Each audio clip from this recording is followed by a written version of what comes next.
Hello అండి, అందరికీ నమస్తే. నా పేరు అనిల్ కేత. జనగలం ప్రేక్షకులకు స్వాగతం. ధురంధర్ మూవీలో ఒక డైలాగ్ బాగా పాపులర్ అయినట్లుందండి.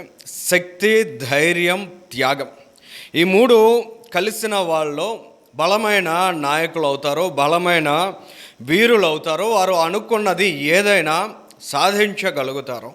ఈ వీడియో నారా లోకేష్ గారి కోసం చేస్తున్నదండి. ఖచ్చితంగా ఈ వీడియో పూర్తిగా వాచ్ చేయండి. మన కోసం పనిచేస్తున్న, మన కోసం ధైర్యంగా నిలబడుతున్న నాయకుల్ని ప్రోత్సహించాల్సిన బాధ్యత ఖచ్చితంగా మనపైనే కదా ఉంటుంది. నారా లోకేష్ గారు ఏం చేశారో, ఆయన ఎంత తెగింపుతో రష్యాలో నిలబడ్డారో, ఆయన అంత ధైర్యంగా విధమైన నిర్ణయం తీసుకోవడానికి గల కారణాలు ఏమిటి, ఇలాంటి అంశాలన్నీ కూడా ఈ వీడియోలో ఒకసారి మనం చూద్దామండి. రష్యా ఉక్రెయిన్ మధ్య ఉన్న ఉద్రిక్త పరిస్థితులు అందరికీ తెలిసినవే. రష్యాలోని సెయింట్ పీటర్స్బర్గ్లో ఇంటర్నేషనల్ ఎకనామిక్ ఫోరం సమ్మిట్ జరుగుతోంది. ఆ సమ్మిట్లో పార్టిసిపేట్ చేయడానికి నారా లోకేష్ గారు వెళ్ళారు. ఇంటర్నేషనల్గా, అంతర్జాతీయంగా అనేక మంది ప్రతినిధులు ఆ సమ్మిట్లో పార్టిసిపేట్ చేయడానికి వచ్చారు. సో నారా లోకేష్ గారు మాస్కో నుంచి సెయింట్ పీటర్స్బర్గ్కి బయలుదేరారు. సమీపంగా ఉన్నారు. ఈ సమయంలో అక్కడ సెయింట్ పీటర్స్బర్గ్కి సంబంధించినటువంటి ఆయిల్ రిఫైనరీస్ మీద ఉక్రెయిన్ దాడులు చేసింది, డ్రోన్ స్ట్రైక్స్ చేసింది. అంటే మన విశాఖపట్నంలో హెచ్పిసిఎల్ లాంటి ఆయిల్ రిఫైనరీస్ ఏవైతే ఉన్నాయో వాటి మీద డ్రోన్ స్ట్రైక్స్ జరిగితే విశాఖపట్నంలో ఎంత అల్లకల్లోలం ఉంటుంది ఒకసారి ఊహించండి. ఇమాజినేషన్ కోసం చెప్తున్నా. అటువంటి సందర్భం కేవలం ఇవాళ ఈ సమ్మిట్ ఏదైతే జరిగిందో ఆ సమ్మిట్కి 10 మైళ్ళ దూరంలో ఆ డ్రోన్ స్ట్రైక్స్ జరిగాయి. పెద్ద ఎత్తున పేలుళ్ళు, అక్కడ పూర్తిగా నల్లటి పొగ కమ్మేసినటువంటి సందర్భం. ఆ పొగ మధ్య నుంచే ఈ సమ్మిట్కి వెళ్లాల్సినటువంటి పరిస్థితి ఉంది. మరి నారా లోకేష్ గారు యూజువల్గా ఏం ఆలోచించవచ్చు? మన ఆంధ్రప్రదేశ్ రాష్ట్రాల్లో లేదా మన భారతదేశంలో ఒకసారి చూస్తే గులకరాయి పడితే పారిపోయేటువంటి నాయకులను మనం గమనించాం.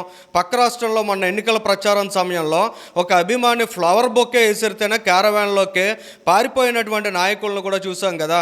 మరి నారా లోకేష్ గారికి ఎందుకు అంత రిస్క్? నారా లోకేష్ గారు అక్కడికి వెళ్ళడం అవసరమా? అక్కడ ఎన్ని సెక్యూరిటీ మెజర్స్ తీసుకున్నా వాళ్ళ మధ్య ఉన్నటువంటి ఉద్రిక్త పరిస్థితుల దృష్ట్యా ఏదైనా జరగరానిది జరిగితే ప్రాణహానికి కూడా అవకాశం ఉంది కదా. మరి నారా లోకేష్ గారు మాత్రం అక్కడికి వెళ్ళడానికే నిర్ణయించుకున్నారు. ఎందుకు నిర్ణయించుకున్నారంటే ప్రమాదం పొంచి ఉన్న అటువంటి అవకాశాన్ని మనం సద్వినియోగం చేసుకోవాలి. అక్కడ అనేక మంది డెలిగేట్స్ ఉన్నారు. ఇవాళ భారతదేశ రాష్ట్రాల నుంచి ఆ సమ్మిట్లో పార్టిసిపేట్ చేస్తున్న ఏకైక నాయకుడు ఒక్క నారా లోకేష్ మాత్రమే.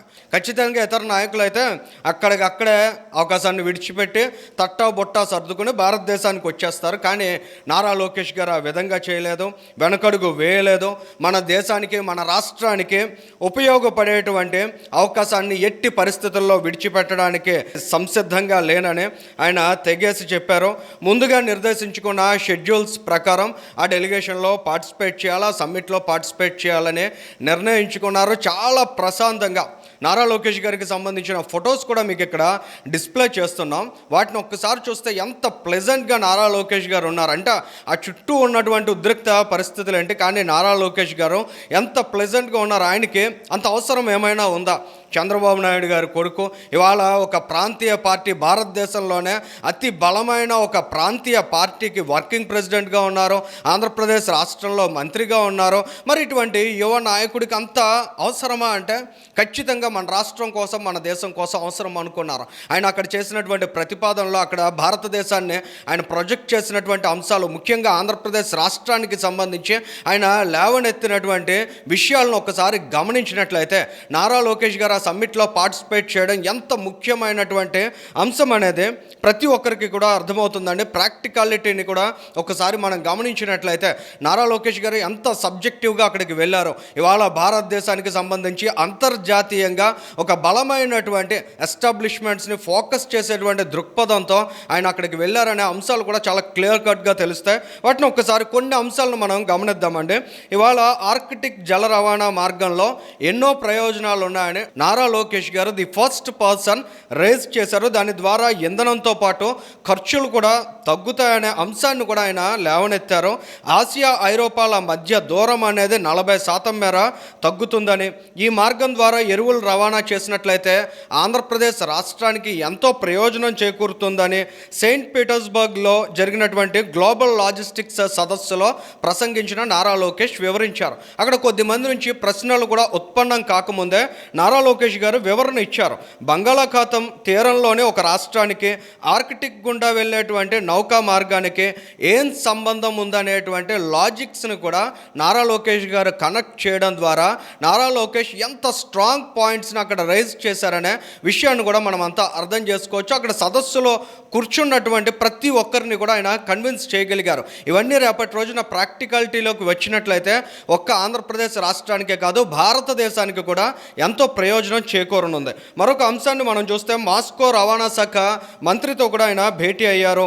మెట్రో రైల్ కారిడార్స్ అభివృద్ధికి సంబంధించి సాంకేతిక సహకారాన్ని కోరారు. ఇవాళ విజయవాడ మెట్రో కావచ్చు, విశాఖపట్నం మెట్రో కావచ్చు తీర్చిదిద్దబోతున్నారు. ఈ క్రమంలో ఏఐ ఆధారిత ట్రాన్సిట్ ట్రాకింగ్, ఇంకా స్మార్ట్ ట్రాఫిక్ నిర్వహణ వంటి అంశాలను కూడా ప్రత్యేకంగా ఆయన ప్రస్తావించడం ద్వారా ఆయా మార్గాల్లో సహకారాన్ని కూడా ఆయన కోరారు. ఇంకా శ్రీ సిటీలో రైలు విడిభాగాల తయారీకి ఉన్నటువంటి అవకాశాలను ప్రొజెక్ట్ చేశారు. లోకోమోటివ్ భోగి తయారీ కేంద్రాల ఏర్పాటుకు సహకరించమని ట్రాన్స్మాస్ హోల్డింగ్ ప్రతినిధులతోటి నారా లోకేష్ గారు ప్రత్యేకంగా సమావేశమై కోరారండి. అక్కడ రష్యాలో ఒక బిగ్గెస్ట్ ఇండస్ట్రీ వాళ్ళతో భేటీ అయ్యి ఈ రకమైనటువంటి ప్రతిపాదనలో నారా లోకేష్ గారు చేశారు. ఇంకా ఏపీలో సేఫ్ అండ్ స్మార్ట్ సిటీ నిర్వహణ కోసం ఉమ్మడి వర్కింగ్ గ్రూప్ కూడా ఏర్పాటు చేశారు. ఆ ఉమ్మడి వర్కింగ్ గ్రూప్ ఏర్పాటుకి నారా లోకేష్ గారు ఎవరితో భేటీ అయ్యారని ఒకసారి చూస్తే Saint Petersburg government regional foreign affairs విభాగానికి సంబంధించిన చీఫ్ ఎక్స్పర్ట్ పోలినాతోటి మంత్రి నారా లోకేష్ భేటీ అయ్యి ఈ రకమైనటువంటి ప్రతిపాదన చేయడంతో పాటు వర్కింగ్ గ్రూప్ను కూడా ఏర్పాటు చేయగలిగారంటే అంటే కేవలం మీటింగ్స్ మాత్రమే కాదు వాటిని ప్రొడక్టివ్గా కూడా ఆయన మలిచారనే అంశాన్ని మనం ఇక్కడ క్లియర్గా అర్థం చేసుకోవచ్చు. ఇంకా రోసాటం ప్రతినిధులతో భేటీ అయిన నారా లోకేష్ ఏపీలో స్మాల్ మాడ్యులర్ రియాక్టర్స్ ఏర్పాటు చేయమని కోరారు. ఇంకా ఇండస్ట్రియల్ పార్కుల్లో డీసాలినేషన్ ప్లాంట్స్ ప్రతిపాదనలు కూడా నారా లోకేష్ గారు అక్కడ చేశారు. సో ఇటువంటి వాల్యుబుల్ ఇన్ఫర్మేషన్ తోటి అక్కడికి వెళ్ళిన నారా లోకేష్ గారు వాటిని అక్కడ ప్రొజెక్ట్ చేయకుండా, అక్కడ భేటీ అవ్వకుండా డెలిగేట్స్కి ఈయన భారతదేశం ఆంధ్రప్రదేశ్ రాష్ట్రానికి సంబంధించిన గ్రోత్ స్టోరీస్ వివరించకుండా నిజంగా కానీ వెనుదిరిగి ఉన్నట్లయితే ఇవాళ ఈ దేశానికి మన రాష్ట్రానికి ఎంత నష్టం జరిగి ఉండేది అనేది ప్రతి ఒక్కరూ కూడా గమనించవచ్చండి.